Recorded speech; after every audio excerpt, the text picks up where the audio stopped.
Défendu une simplification et une extension des minima sociaux. Emmanuel Valls revient une nouvelle fois sur une allocation unique à partir de 18 ans. Alors que faut-il en penser? On va en parler avec nos invités. Gaspard Koenig, bonsoir. Bonsoir. Et bienvenue. Vous êtes à l'origine de Génération Libre, un cercle de réflexion libérale partisan de ce système, de cette idée que vous défendez depuis longtemps. On va en parler. Face à vous, Guillaume Duval, bonsoir, rédacteur en chef d'Alternative économique. Avant d'aborder le débat, messieurs, je vous propose justement une présentation de cette idée qui n'est pas nouvelle et les détails sont présentés par Mounir Soussi. Pour lutter contre la précarité et apporter plus de sécurité, l'idée du revenu universel de base a fait son chemin en Finlande, en Suisse et même en France. Le revenu universel, son idée, c'est que quelqu'un, même s'il ne travaille pas, puisse subsister à l'aide de ce revenu. Un revenu mensuel versé à tous pour assurer les besoins primaires, une mesure qui peut paraître utopique, mais elle est également défendue par certains libéraux, car ce revenu universel pourrait remplacer bon nombre d'allocations et aides déjà existantes dans un souci de simplification.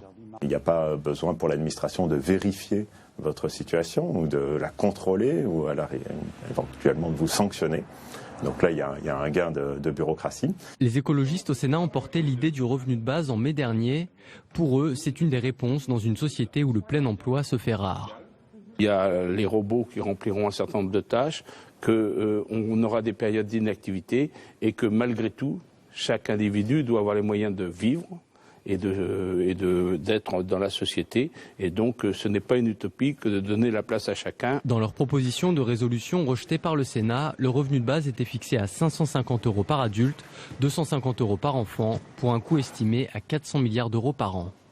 Voilà, un revenu universel. Est-ce vraiment une bonne idée? Tout d'abord, Gaspard Koenig, est-ce que c'est le moment de lancer, c'est ce que fait Manuel Valls, de relancer ce débat qui est latent en France depuis de nombreuses années, maintenant à quelques mois de la présidentielle? On pourrait dire d'abord qu'il est latent depuis 2 siècles, puisque le premier à avoir lancé, c'est Thomas Paine. Plus récemment, Lionel Stoléru défend cette idée depuis les années 70. Ça a donné le rapport Stophaez sous Giscard, ça a donné le RMI sous Mitterrand, ça a donné le RSA. Donc il y a une longue histoire du revenu universel. Et s'il faut que les gens comprennent, c'est que ça n'arrive pas comme un cheveu sur la soupe. Et on pourrait même dire que c'est l'achèvement d'un long processus. C'est comme ça que Stoléru le voit, par exemple. Ensuite, pourquoi ça arrive maintenant? Parce que il y a un petit fait politique, c'est que Christophe Sirugue est rentré au gouvernement. Christophe Sirugue a été le rédacteur d'un excellent rapport sur les minima sociaux. Et dans la 3e option de son rapport, il proposait quelque chose comme un revenu universel. Et puis après, il y a un débat mondial aujourd'hui sur le revenu universel, sous différentes formes, mais ça on pourra y revenir. Donc d'ailleurs votre reportage était très bien fait, vous mentionnez la Finlande, la Suisse, c'est vrai que ça vient d'un peu partout, il y a des expérimentations en Inde, des expérimentations en Namibie, c'est inscrit dans la constitution du Brésil, la Silicon Valley y réfléchit, enfin ça vient d'un peu partout et effectivement ça peut répondre aussi, même si c'est pas son enjeu principal, à l'angoisse de la robotisation, d'un monde nouveau où du coup il va falloir adapter les filets de sécurité à un monde qui n'est plus un monde industriel, mais un monde digital. On va rentrer dans les détails. Et puis enfin, juste la dernière chose sur l'opportunité politique, c'est que si ça arrive aussi maintenant dans le débat, c'est évidemment parce que certains essayent de se faire une virginité en proposant des idées nouvelles à 6 mois d'une présidentielle. On se doute bien que le revenu universel, il ne va pas être fait dans le budget 2017. Voilà. Mais c'est néanmoins très très bien que cette idée soit sur la table. Et je pense que l'objectif pour des gens comme nous qui défendons l'idée, qui avons fait des propositions modélisées, c'est que ça soit un des grands thèmes de campagne de 2017. Voilà enfin un thème positif, un vrai débat de société sur lequel on peut avoir des discussions un peu plus intéressantes. Débat de société, comme vous dites, ça c'est intéressant. Guillaume Duval, sur l'opportunité et la légitimité de ce débat, vous êtes d'accord? C'est un débat qui est très intéressant. Justement, c'est le type de débat qui divise à la fois la gauche et la droite. Donc c'est en général le signe que ça pose des questions importantes et difficiles et nouvelles pour la société. Alors oui, il y a besoin de simplifier le système des aides sociales qui est aujourd'hui assez complexe. Il y a d'autres raisons, mais fondamentalement, la raison qui était évoquée tout à l'heure par le sénateur Vert de Zessar est souvent mise en avant. C'est-à-dire les emplois vont disparaître et de toute façon le plein emploi on n'y arrivera plus jamais. Ça c'est vraiment une mauvaise raison. Je crois pas du tout que les machines aujourd'hui comme hier on nous disait la même chose au 19e siècle avec les machines textiles etc. Vont faire nécessairement disparaître l'emploi et je crois surtout que le travail, l'emploi rémunéré reste et restera au cœur de la société et de la citoyenneté et que cette volonté de développer de l'assistance est un peu malsaine. Ce que je ne crois pas surtout, c'est que je ne crois pas, enfin je pense que beaucoup de gens le font avec des bonnes intentions et ils disent de toute façon c'est inconditionnel, il n'y aura pas de problème, etc. On ne demandera rien aux gens quand on leur donnera de l'argent. Ça, je ne crois pas que ce soit possible dans une société. Je pense que ce sera jamais inconditionnel. On aura toujours le type de débat qu'on a déjà aujourd'hui avec le RSA et mettre le doigt dans cet engrenage du revenu universel à des niveaux importants, c'est à mon avis mettre le doigt dans une soviétisation de la société. C'est-à-dire que la contrepartie qu'on demandera, ce sera, comme c'est le débat déjà pour le RSA, ce sera du travail obligatoire. Ce qui est assez marrant dans ce débat, c'est que justement, c'est un débat qui est porté par des gens très libéraux en général, comme Gaspard Koenig, et qui aboutit en fait à une étatisation de la société et à une soviétisation de la société. La réponse, un débat à fond renversé, pour une fois. Je suis d'accord que c'est un risque. C'est pour ça que tout est dans la manière de faire, parce que vous avez des options du revenu de base qui sont des options très à gauche et très soviétiques pour le coup. Mais de toute manière, je pense, et c'est là que je m'inscrirai en faux contre votre raisonnement. D'abord, je dirais, ça n'a rien à voir avec la robotisation. La robotisation peut être un argument supplémentaire, mais il n'y a pas besoin de se prendre position sur la disparition de l'emploi salarié pour instaurer une telle mesure qui, à mon sens, est d'abord une mesure de lutte contre la pauvreté efficace. La question à laquelle ça répond, c'est comment lutte-t-on de la manière la moins paternaliste possible contre la grande pauvreté?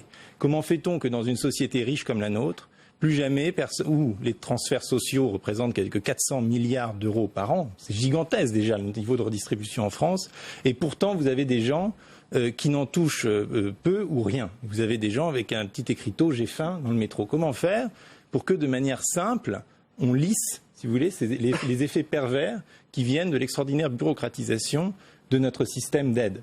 Et en cela, le revenu universel pour marcher doit être inconditionnel. Et justement, c'est le pas que la société doit franchir. On a déjà le RSA qui assure un minimum, mais avec certaines conditions. Vous avez des gens qui peuvent être exclus du RSA. Vous avez, on cite souvent ce chiffre, 2/3 des potentiels bénéficiaires du RSA qui ne le demandent pas ou n'en bénéficient pas pour toutes sortes de raisons. Et ce système de conditionnalité induit un certain nombre de contrôles et de vérifications. Vous avez quand même des procès pour indus du RSA. On va demander aux gens si oui ou non ils étaient en couple. S'ils étaient en couple, est-ce qu'ils étaient vraiment en couple? Vous voyez ce que sous-entend cette question. Et où il y a des inspecteurs qui vont contrôler s'il y avait une ou deux brosses à dents dans le verre à dents. Parce que si c'est familialisé, du coup ils ont droit à moins. Du coup, bon. Donc vous avez un système de contrôle très fort, en fait, sur des gens qui n'ont absolument pas les moyens de se défendre face à l'administration. Et donc le revenu universel est une manière de libéraliser, en un sens, le RSA ou le système d'aide.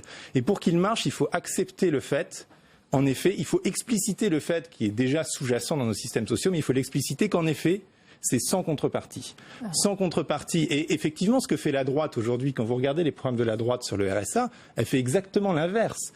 Elle veut multiplier la conditionnalité du RSA en disant on va le conditionner à la recherche d'emploi, un travail d'intérêt général. Je dis surtout pas ça. Sans contrepartie. Et en fait, oui. Ce que ça veut dire, c'est que pour un vrai libéral, finalement, il ne devrait pas y avoir de valeur commune dans la société. Et même la valeur travail, ne pas en faire une valeur cardinale. Et dire, il est important, Thomas Paine disait, le revenu universel, c'est le dernier droit de l'homme, parce que c'est celui qui vous émancipe véritablement en vous garantissant la survie. On ne demande pas plus que ça. Alors, je vais faire bien sûr que ceux qui vont s'enrichir, qui vont travailler, qui par le mérite et tout ça. Vous dites pas de contrepartie, donc selon vous, apparemment, c'est une garantie. Et je voudrais aussi vous questionner sur le caractère universel. Bien sûr, vous avez parlé des plus fragiles d'entre nous, mais la question se pose, pourquoi est-ce qu'on va aider? Je prends un exemple comme ça. Pourquoi faut-il verser ce revenu universel à Madame Bettencourt, à Monsieur Arnaud ou à d'autres, sans viser nommément. C'est plutôt justement un des aspects positifs de l'affaire, si vous voulez. C'est que tant qu'on ne le verse qu'aux pauvres, effectivement, les classes moyennes, les riches se disent qu'est-ce qu'ils en font ces gens-là, ils boivent avec, etc. Si tout le monde le reçoit, ça pose moins de problèmes. C'est à la base de toute la question de la protection sociale et du fait qu'elle doit être universelle pour être de qualité. C'est pour ça que tous les projets de la droite en particulier de dire il faut réserver la protection sociale simplement aux pauvres qui en ont besoin et plus la donner aux riches, ça c'est une bêtise parce que c'est la garantie qu'on aura une protection sociale de mauvaise qualité. Donc ça c'est plutôt un argument qui, à mes yeux, va dans le bon sens. C'est-à-dire si on le donne à tout le monde, on risque d'être moins emmerdant avec les pauvres quand ils le reçoivent. Donc revenons à ce qui pose problème. peut-être. Ce qui pose problème, c'est qu'est-ce que vous supprimez. C'est-à-dire que on citait tout à l'heure la Finlande. Donc en Finlande, c'est effectivement un projet du gouvernement de droite finlandais, parce qu'il considère que la mise en place de ce machin-là va lui permettre de supprimer toutes les autres allocations sociales. Donc si c'est un moyen de démanteler la protection sociale qui existe aujourd'hui et de la remplacer par quelque chose qui coûte moins cher en termes d'argent public, ça veut dire qu'on appauvrit en général les gens. Et ça pose des problèmes colossaux dans un certain nombre de domaines. Si vous donnez de l'argent aux gens et que vous leur dites vous débrouillez pour la santé, vous faites ce que vous voulez, mais il n'y a plus d'assurance maladie. Il y a un revenu universel. Est-ce que vous croyez que les pauvres, ceux qui n'ont que cet argent-là, ils vont mettre de l'argent de côté pour se préparer quand ils vont être malades ou quand ils vont être... Vous pouvez juste m'indiquer de quel montant on parle quand on dit revenu universel? Écoutez, parce que j'ai vu qu'il y avait une fourchette assez large quand même. Une fourchette assez large. Il y a des gens qui proposent, rappelez-vous, en Suisse, lors du référendum, ils proposaient un revenu universel à 2500 francs suisses, soit 2200, 2250 euros. Nous, on est resté sur des chiffres extrêmement conservateurs et prudents, puisque la proposition qu'on fait, elle tourne autour de 500 euros, qui est l'équivalent du RSA aujourd'hui, mais précisément, ces 500 euros ne remplacent pas tout. Et donc, notamment, ils ne remplacent pas tout ce qui est contributif, c'est-à-dire ce qui est domaine de la santé, du chômage, de la retraite, etc. On peut discuter de la réforme de ces systèmes-là, mais nous on dit on met ça à part. Le revenu de base, le LIBER comme on l'a appelé, a une fonction très spécifique qui est de couvrir les besoins de base et ne remplace pas notamment les allocations spécifiques pour des situations particulières, qui peuvent être par exemple les allocations handicapés ou personnes âgées, ou des choses comme ça. Donc déjà, il est assez, dans notre schéma en tout cas, il est assez circonscrit. Ensuite, sur l'assistanat. Ah, ça, c'est très important. Pardon, j'insiste là-dessus. On ne vise pas les plus fragiles et les plus pauvres, etc. Mais quand même, est-ce que ça ne risque pas de générer, d'entretenir des comportements parfois irresponsables? Moi, je dirais au contraire. Parce que d'abord, et ça, c'est presque une prémisse philosophique un peu sur la nature humaine, c'est de dire c'est l'individu qui est le mieux à même de savoir ce dont il a besoin. Ce qui est intéressant, c'est qu'on a fait ces expériences de revenus de base. Il y a la philosophie et la réalité. Mais oui, justement, je venais à la réalité. Quand on a fait ces expériences dans des petits villages du Madhya Pradesh au milieu de l'Inde, qu'on a donné de l'argent de manière inconditionnelle à des ménages pendant 18 mois, les résultats de cette étude menée par l'université de base, c'est que les gens font une utilisation, les gens qui en ont vraiment besoin, font une utilisation rationnelle de leur argent. Dans 96% des cas, ils se désendettent, ils achètent leurs outils de production, ils envoient leurs enfants à l'école, etc. Même si c'est sur des montants et pour des besoins assez modestes. Ensuite, je reviens sur l'assistanat, parce que c'est évidemment une question qui revient beaucoup, notamment à droite. Et je dirais, mais c'est précisément un système anti-assistanat, dans la mesure où, en effet, tout le monde le touche, et donc il n'y a plus de stigmatisation de ceux qui en bénéficient, de ceux qui en bénéficient pas, etc. Je ferai remarquer qu'évidemment, ceux qui sont dans le haut de la fourchette, et ça dépend de la manière dont le modélisme, enfin, vont de toute façon payer énormément d'impôts pour financer ce système, donc ils vont toucher 500, mais ils vont payer 1500, donc de toute manière, ils vont pas spolier les autres. Et ensuite, sur l'assistanat, justement, ce qui est intéressant avec ce système, c'est que le travail paye toujours. C'est bien ça ce qu'on entend toujours. Le problème de l'assistanat, comme on le définit, c'est que certains toucheraient, et c'est vrai dans certains cas, davantage des aides que d'autres, que leurs voisins qui travaillent. Or, dans ce système-là, je vous passe la modélisation qu'on en fait avec nos crédits d'impôt, mais enfin, dans ce système-là, 1 euro gagné vous fait toujours gagner davantage, puisque tout le monde a le même socle. Et donc c'est très incitatif au travail, tout en donnant un pouvoir de négociation pour les plus bas salaires. Guillaume Duval, est-ce que ce genre d'argumentaire, je veux dire, pas vous rassure, vous n'avez pas besoin d'être rassuré, mais... Pour moi, la principale clé, c'est est-ce qu'on pense qu'on peut vraiment mettre en place ce genre de mesures de manière inconditionnelle ou pas. Si on arrive à le faire vraiment inconditionnel, j'ai peu de soucis avec ça. En particulier, ça peut contribuer, si c'est suffisamment élevé, à obliger à aller dans le sens d'un emploi de meilleure qualité. C'est-à-dire que ça dissuade les gens d'occuper des emplois de très mauvaise qualité. Donc ça met une pression utile sur les employeurs, sur les employeurs pour améliorer la qualité de l'emploi.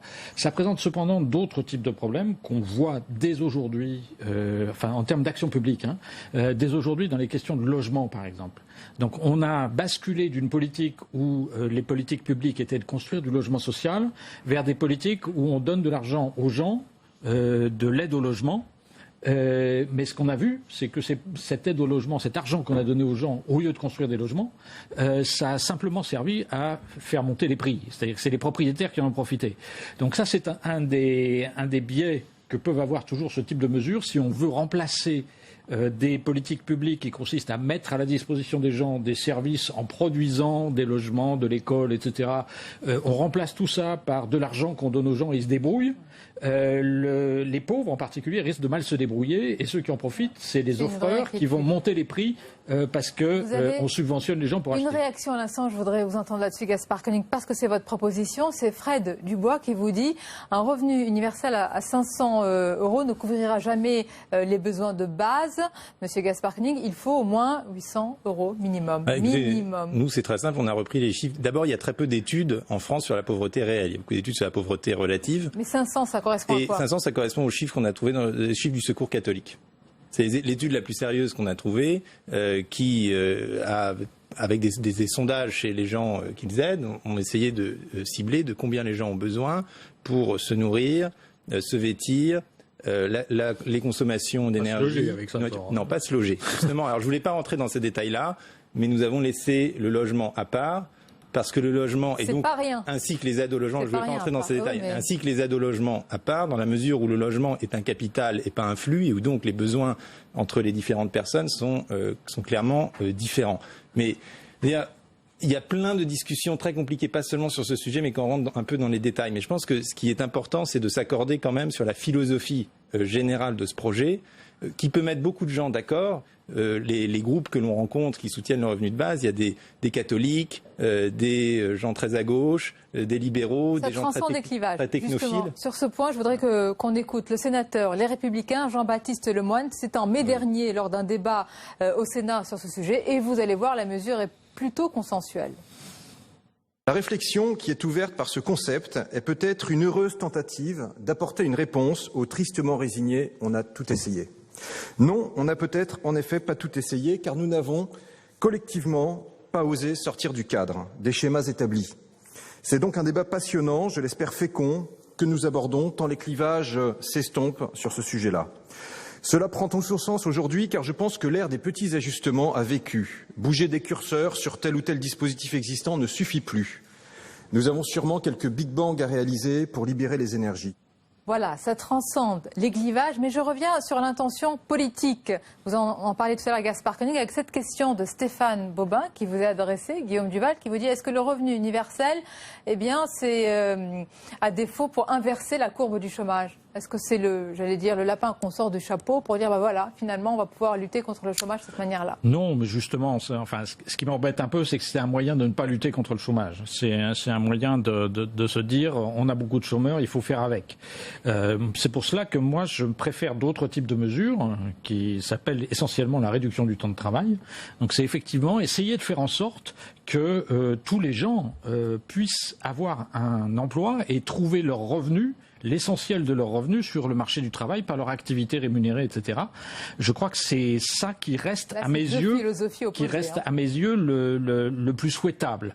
Alors après, il faut s'occuper des pauvres, il ne faut pas les laisser dans la misère, etc., etc. Mais se dire, de toute façon, on a 10% de chômeurs, on n'en sortira jamais, il faut faire quelque chose pour les nourrir, c'est pas une bonne philosophie à mes yeux. Mais c'est pour ça justement que je pense qu'il ne faut pas inscrire le revenu de base dans un projet de société générale où tous les clivages vont ressortir, mais dire le revenu de base a comme objectif presque unique de lutter contre la grande pauvreté. Et moi, les retours que j'ai quand je fais ces propositions en public, c'est des gens qui m'écrivent qui sont RSA aujourd'hui et qui me disent votre proposition changerait tout pour moi, pas pour les sommes que je recevrais, qui seraient semblablement les mêmes, mais parce qu'aujourd'hui, je suis un professionnel de l'allocation du RSA. Je passe mes journées à aller au CAF, à me justifier, à ne pas savoir finalement ce qu'ils vont me donner le mois d'après, à être dans l'incertitude, à devoir rembourser, à devoir me justifier auprès de conseillères CAF. Quand vous lisez le dernier livre de Virginie Despentes, Vernon Subutex, c'est comme ça que le livre commence, c'est par quelqu'un qui est viré de son RSA par la conseillère des CAF parce qu'il a fait une mauvaise utilisation entre guillemets de son argent. Tout ça est humiliant, tout ça prend du temps et tout ça augmente l'insécurité. Et donc votre système, par son automaticité, par le processus qui est mis en place, ne change pas encore une fois. Ça ne bouleverserait pas les équilibres économiques du pays. Il y a tellement de redistribution dans ce pays que si on basculait sur un système tel qu'on le modélise, selon nos calculs, c'est net sur les finances publiques. Vous parlez de calcul, pardonnez-moi, on n'a pas parlé de la question qui fâche, parce que c'est la question essentielle. Le financement, dans un rapport, vous allez me dire si c'est le cas, la Fondation Jean Jaurès estime qu'un montant de 750 € par mois, avec une part variable suivant l'âge, coûterait 565 milliards d'euros, soit 26% du PIB français. Franchement, on a les moyens de cette ambition. Non, mais le rapport de la Fondation Jean Jaurès, mais d'abord, c'est un rapport... C'est pas le vôtre. Non, c'est pas le nôtre. Bon. D'abord, c'est un rapport ultra-libéral, parce que eux, justement, vous les remplacez justement, toutes les allocations. Justement, c'est pour ça que je vous le cite, ça devrait aller dans votre sens. Non, mais parce qu'il ne faut pas calculer comme ça, en regardant combien ça coûte, et du coup, où on va trouver cet argent. Il faut dire, on va faire une réforme de la fiscalité concomitante. Et donc, nous, le grand soir fiscal. Et si vous voulez, notre proposition ne tient que si vous réformez l'impôt sur le revenu pour dire, voilà, l'impôt sur le revenu va financer le revenu de base. Grosso modo, si vous mettez un chiffre à 500, ça vous implique, pour que le système soit à l'équilibre, un impôt sur le revenu de l'ordre de 25%. Okay, et donc, ces 500, vous dites, c'est en fait un crédit d'impôt. Et donc je paye à la fin de chaque mois, c'est très très clair, contrairement à la situation actuelle qui n'est pas lisible. Vous ne savez pas combien vous allez devoir payer d'impôts sur l'année d'après, vous ne savez pas combien vous allez toucher d'allocs, etc. Là, à la fin de chaque mois, chacun fait son calcul, dit je paye tant d'impôts avec 25%, et puis j'ai droit à 500.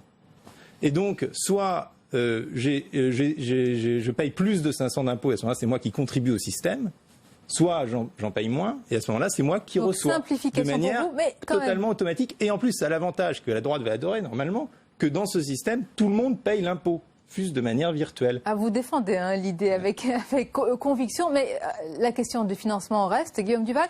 Et puis la question aussi, pardonnez-moi, des syndicats, des négociations homériques qui peuvent s'ouvrir, parce qu'on ne va pas décider comme ça, d'en haut, qu'on va faire ce revenu universel. Est-ce que c'est une utopie, une belle utopie? C'est une utopie qui est intéressante, qui pose des sujets importants.